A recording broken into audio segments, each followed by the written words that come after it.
guys know Cincinnati better than anybody. This is just kind of a typical Cincinnati ECU game. Right? Yeah, and I told our offense before. We got out to the field today. We got to score runs this weekend. They're really good offensively. They're thin, kind of like we are on the mound at times. So just got to keep scoring, whether you're up 3 or down 3.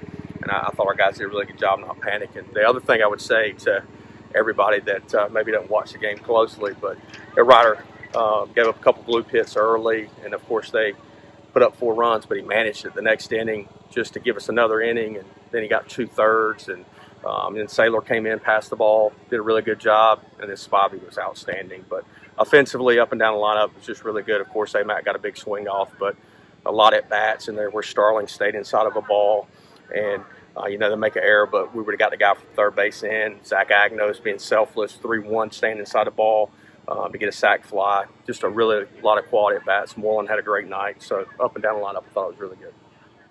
Carter talks a lot about just throwing strikes, and just even if they hit it, you got some good defense. And I thought it's not going to show up on the stat sheet, but Agnos played some great shortstop, keeping the ball in the infield. Obviously, Jacob and Wright. How big is that help? It's huge. You look, they made 3 errors, we didn't make any. If you look at it, that was the difference of the game right there, because their errors allowed us to score a run. Bryson scored from second base on a Mac's deep fly ball because they mishandled it in the middle of the infield, which was big to tie the game. So played really good defense. We've done that all year. Coach Palumbo does a great job with our defense, and offensively really good, but the pitching did what they needed to do as well. You fought back from behind multiple times this game. How happy were you with the fight you saw tonight? Yeah, I'm real happy. I told you the past month our guys have done what they needed to do, and they've stayed connected. And no matter what people say about them, away from here, we got to stay connected together and be close. And our guys have done a really good job of that. Yeah, I think AMAC was saying too, just getting playing time deeper in the season, that kind of helps the lineup too. Do you think that as well? Or? Yeah, and I think it took us a while to find our identity. I've told you guys we didn't change anything. We've been doing the same stuff for 8 years, give or take a drill or two. Any idea who you'll throw tomorrow? Coach Knight and I are about to go huddle up, and we'll figure it out. Do you know if Cooch will be available? Cooch will not be available. He's not on the 27th, so he's better. But, we got him off the mound today a little bit.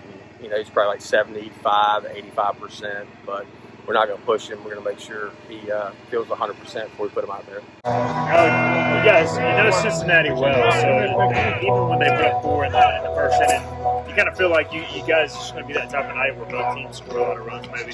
Yeah, Coach G told us they're a good team offensively, so we knew we were going to have to score a lot more than they did. So we knew they were going to at least score 5, probably. So. Take me to the mindset of the dugout at that point. Is there any panic at all or any talk all right, let's just get it going? What's kind of the mindset? No, we've had a couple of good games like that this year where we just haven't panicked and just kept swinging it. It's pretty obvious when the whole lineup kind of puts it together. It's pretty scary. Like at UCF, that was one series I'd say that we just kept 1 through 9, all put it through. Has that sort of evolved as the season goes on too? Like you guys are just gaining confidence and even just trusting, each other? Yeah, we lost some guys last year, so once more guys start getting some more PT, it helps everybody out. You just start playing more games, you just adjust, make more adjustments. Coming back from behind multiple times this game, what's that say about the resolve of the team? That builds confidence, like you said earlier. That's about it.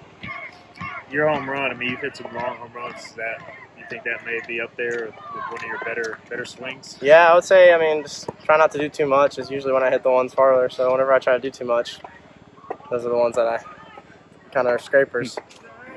Yeah, and I think you're tied with the team lead in homers with Jenkins Coward too. I think so. Kind of a little battle going on a little bit there for you guys. Yeah, I'll chirp him a little bit after this. Stay competitive. Yeah. How about the little bat flip after the homer? You feel good about that one? Yeah, it felt good. I knew that one was going, so I just try not to show up the other team. I just kind of like to get myself excited. It's really not trying to show them up. Carter, you guys know Cincinnati probably better than anybody in this league, and their lineup's legit. So when you come to a game that's already pretty high scoring, kind of what's your mindset to kind of slow them down a little bit? Just attack the strike zone. It's really that simple. I'm not really thinking about anything else. Just attack the strike zone, trust the defense. That's really it. You guys, or you specifically, were really locked in to close the game. What was working specifically for you? The strike pitch. We'll just call it that. Just strikes and weak contact. That's about it. So with the mindset like that, where you know, essentially you're just like, we got to just throw strikes. So does that kind of help you maybe drown out some other things that are going on in the game if you can just focus on just throwing the ball over the plate? Yeah, for sure. It really just keeps it really simple. I just got one thing on my mind. I just throw it over the plate and let them get themselves out. So. Yeah. Is it a little, scary sometimes if you're throwing the ball over the plate all the time? You know, like you just got to trust your stuff too, that they're not going to make hard contact. And... Yeah, I just trust my stuff, and I know if they put the ball in play, the defense will make plays like they did for me tonight. So. The kind of the evolution of your cutter, how much has that gone into your success? I mean, obviously the movement on that pitch. Obviously a little bit, but I think it's just the game calling. Ben working his tail off behind the plate, and then, like I said, just being able to trust my defense makes my life a lot easier.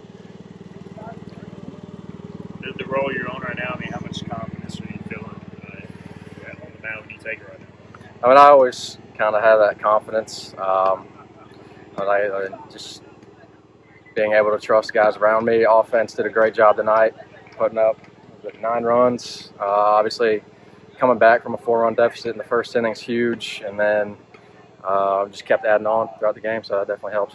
How'd you feel after, I think, throwing 7+ innings in the last outing? I mean, did you feel good out there today too, just kind of getting some extra rest? Yeah, I got the week off, so I was able to catch up on some rest, let my arm recover, and was able to go out there tonight and do my job.